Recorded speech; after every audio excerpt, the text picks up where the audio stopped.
మీరు కూడా పెద్ద మనసుతో, నాది పెద్ద మనసే, నాది నగేష్ అన్న చాలా పెద్ద మనసు, కానీ ఒక్కటి దానికి మాత్రం నేను క్షమించి ఎప్పుడు, నేను అందరికీ ఇప్పటికి 100 సార్లు ఎప్పుడు ఆ విషయం, నమ్మక ద్రోహాన్ని ఎప్పుడు క్షమించండి. నమ్మక ద్రోహాన్ని మామూలుగా ఏదో పట్టించుకోలేదు.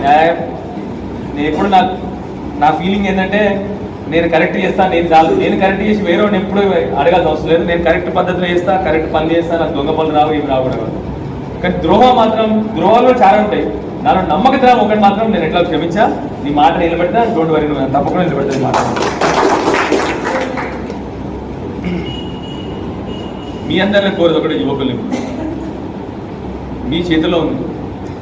2, మీరు ఎదగాలి, మన ఊరు ఎదగాలి. మనం ఎదుగుడు ఒకటే కాదు, మనం ఎదగాలనే స్వార్థం, మనతో సహా మన ఊరు బాగుపడాలి. యువకుల్లో మీ అందరికీ ఉన్న జోష్ని చూపెట్టండి, చిన్నగా ఆలోచన